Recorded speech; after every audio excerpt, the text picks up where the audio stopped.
वाह, क्या आईपीओ है।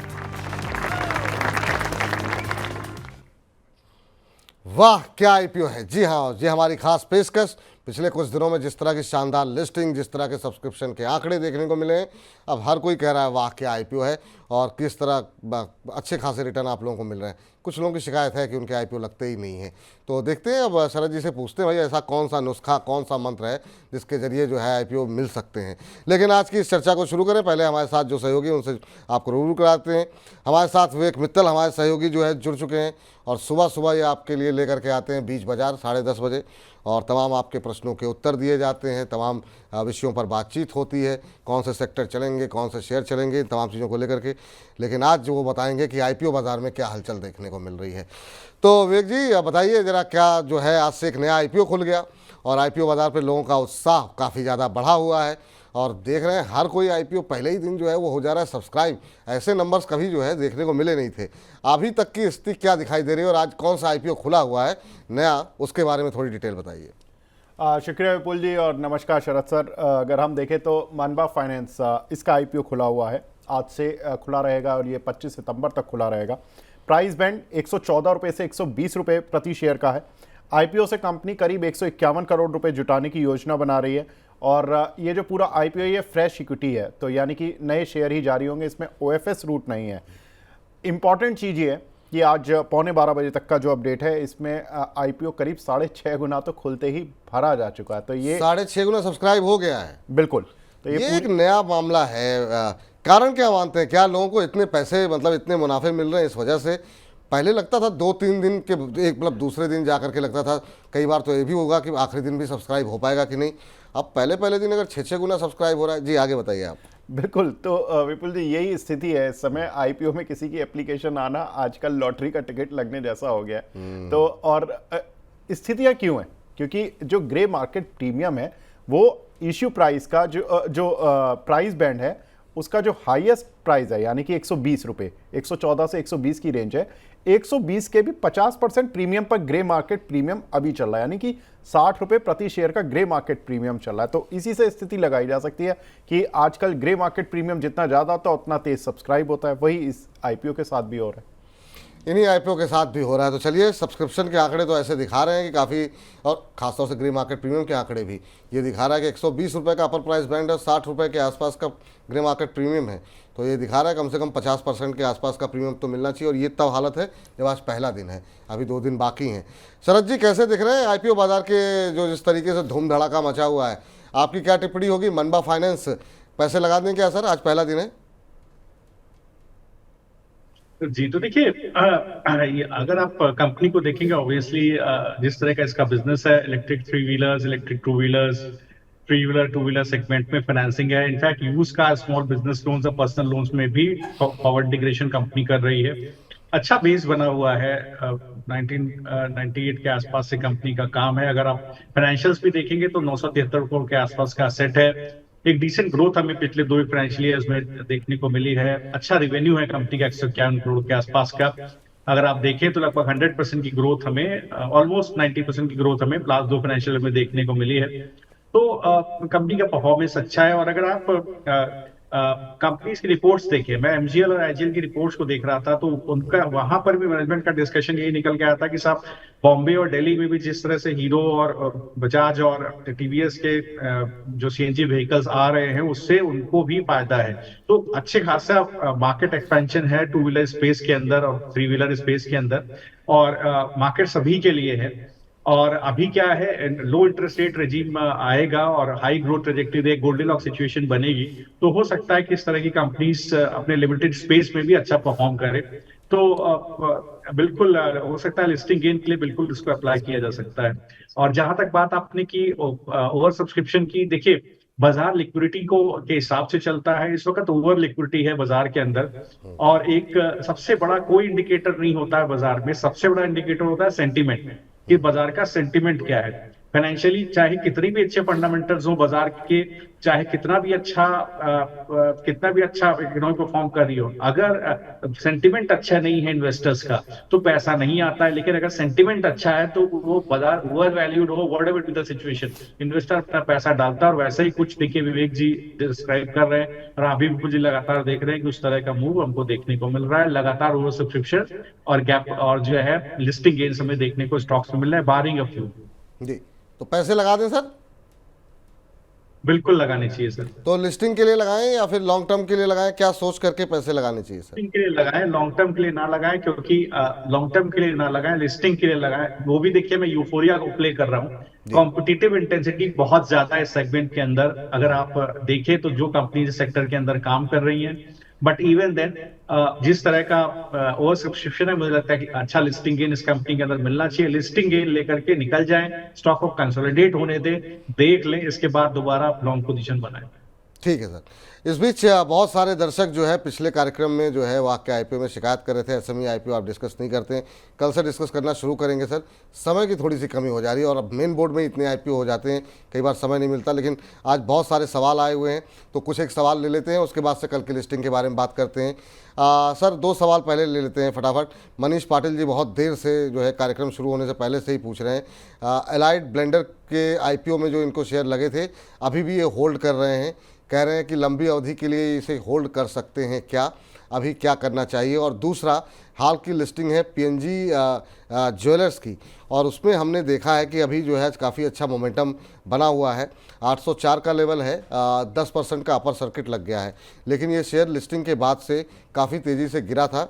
बहुत सारे सवाल पिछले 2-4 दिन से हमारे पास जो आ रहे थे, 820 830 पे लोगों ने लिए हुए हैं। अब वो जानना चाह रहे हैं कि क्या अभी होल्ड करें या निकल जाएं। तो जिन लोगों ने सेकेंडरी मार्केट में चेज़ करने की कोशिश की है उनके लिए पीएनजी गेटगिल पे क्या सलाह रहेगी? और दूसरा जो है, जो अभी एलाइड ब्लेंडर पे आपकी राय जानना चाहेंगे। जी, तो देखिए बिल्कुल एलाइड ब्लेंडर्स को आप बिल्कुल होल्ड कीजिए। इस पूरे स्पेस में एक अच्छा मूव है, जिस स्पेस में एलाइड ब्लेंडर्स काम कर रहा है। आप यूबीएल देखिए, आप दूसरे शेयर्स देखिए, लगता है अच्छा बेस स्टॉक के अंदर 335 के आसपास का बना हुआ है। तो 335 से ऊपर की तरफ 372, ये इसका एक कंसोलिडेशन जोन है जो पिछले 4 सप्ताह में हमें देखने को मिला है। तो एक स्टॉप लॉस है 335 पे। बड़ा मूव तभी आएगा जब ये 373 के ऊपर चलना शुरू करेगा। सिमिलरली आप पीएन गाडगिल में देखें तो एक अच्छा मूव देखने को मिला है, 728 का बेस है। यहाँ पर देखिए, डिस्पाइट ऑफ द फैक्ट कि केवल बॉम्बे में ही ये कंपनी ऑपरेट करती है, ज्योग्राफिकल डिस्ट्रीब्यूशन बहुत ज्यादा नहीं है, पर देखिए किस तरह का यूफोरिया है। विवेक जी, विपुल जी देखिए, जिसके साथ भी ज्वेलर जुड़ जा रहा है तो वो देखिए किस तरह से परफॉर्म कर रहा है। तो यहाँ पर देखिए बिल्कुल 730 का स्टॉप लॉस है। मुझे लगता है इसका जो ऑल टाइम हाई 844 उसको भी ये तोड़ देगा और धीरे धीरे हो सकता है, अगर थोड़ा मैं एक्स्ट्रापोलेट कर पा रहा हूँ तो 920 930 की तरफ जाने की कोशिश करेगा। जी, चलिए चलते हैं सीधे विवेक के पास। विवेक, अलाइड ब्लेंडर पे जो सवाल आया है, सितंबर ख़त्म हो गया है जी, अक्टूबर के बाद से मुझे लगता है कि सर्दियाँ थोड़ी हल्की हल्की आने लगती हैं, तो अभी आप रिसर्च पे ज़्यादा फोकस रहता है आपका, तो अक्टूबर नवंबर के बाद क्या मान के चलें कंजम्पशन बढ़ने वाला है? बिल्कुल विपुल जी, आप तो बहुत ज़्यादा इसको करीब से जानते हैं सब्जेक्ट को, तो मैं मान सकता हूं कि मतलब बिल्कुल नवंबर से लेके और फरवरी तक का एक पीरियड होता है जहां पर कि लिकर कंपनीज की काफ़ी डिमांड रहती है। लिकर कंपनीज के जो बेस्ट सिक्लिकल सेक्टर रहता है उसमें बिल्कुल डिमांड रहती है, बिल्कुल डिमांड रहती है। चलिए तो आगे बढ़ते हैं और जो है कल जो लिस्टिंग होने वाली है उस पर भी जो है हमारी नज़रें लगातार बनी हुई हैं और बहुत सारे लोगों के सवाल वेस्टर्न करियर से लेकर के और तमाम लोगों पे आए हुए हैं। एक एक करके जरा शुरुआत करते हैं।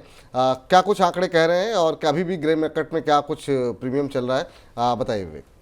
वेस्टर्न करियर्स इसमें अगर देखें तो जो प्राइस बैंड था वो 163 से 172 रुपये का था, तो इश्यू प्राइस 172 रुपये का ही रहा है और आईपीओ के जरिए कंपनी करीब 493 करोड़ रुपए जुटाने में सफल भी रही, जिसमें कि फ्रेश इक्विटी करीब 400 करोड़ का था और करीब 93 करोड़ रुपए का ओएफएस था। अब इसमें अच्छी बात यही रही कि अगेन ये आईपीओ भी बहुत शानदार रिस्पॉन्स रहा, इसमें भी करीब 31.7 गुना ये आईपीओ भरा गया और इसका जो ग्रे मार्केट प्रीमियम है ये 20 रुपये प्रति शेयर रह गया। हालांकि जो फ्राइडे को इसकी अलॉटमेंट हुई है उसकी वजह से थोड़ा सा इसका ग्रे मार्केट प्रीमियम घटा है, क्योंकि ग्रे मार्केट प्रीमियम इसका करीब 51-52 रुपये तक पहुंच गया था। तो अलॉटमेंट इतनी अच्छी नहीं हुई जिसकी वजह से ये ग्रे मार्केट प्रीमियम गिरा है। सर वेस्टर्न करियर में क्या हुआ, मतलब लोगों का उत्साह जो है वो पहले दिन भी था, हालांकि ये सब्सक्रिप्शन काफ़ी अच्छा हुआ, लेकिन ग्रे मार्केट प्रीमियम आखिरी दिन आते आते ठंडा पड़ गया। ये कारण क्या रहा?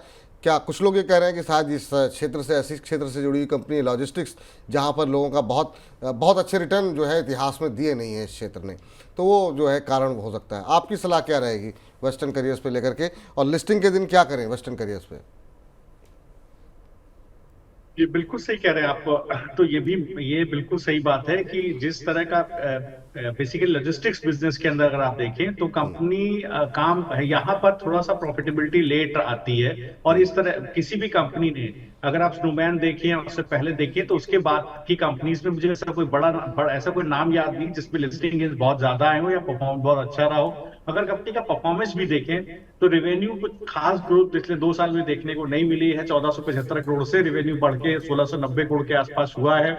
प्रॉफिट आफ्टर टैक्स 61 करोड़ से बढ़ के 80 करोड़ के आसपास हुआ है। तो जो बाजार देखना चाहता था उसको नहीं मिला है। बोरोइंग अच्छी खासी करीब 266 करोड़ रुपए के आसपास की है।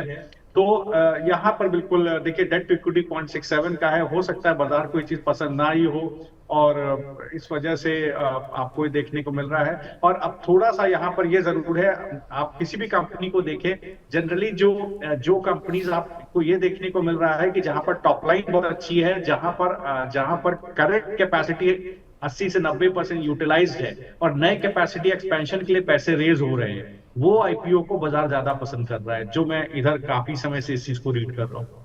ठीक, तो लिस्टिंग पे क्या करें सर? तो देखिए लिस्टिंग पे बिल्कुल निकलना चाहिए। मुझे याद पड़ता है शायद इस आईपीओ पे मैंने सलाह नहीं दी थी खरीदने की, लेकिन लिस्टिंग हो जाती है तो उसका लिस्टिंग से बिल्कुल निकलना चाहिए। चलिए, तो जिन लोगों के पास है उनके लिए यही सलाह है, लिस्टिंग होती है तो लिस्टिंग पर जो भी मिल रहा है उसको लेकर के निकल जाए। लॉन्ग टर्म के लिए तो होल्ड करने की सलाह नहीं है ना सर? बिल्कुल नहीं है, बिल्कुल नहीं है।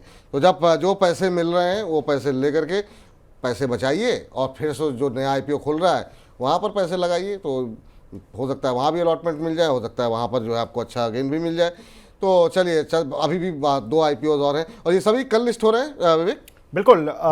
दूसरा आईपीओ जो है आर्केड डेवलपर्स, इसका प्राइस बैंड करीब 121 से 128 रुपये के बीच में रहा और आईपीओ से कंपनी 410 करोड़ रुपए जुटाने में कामयाब रही।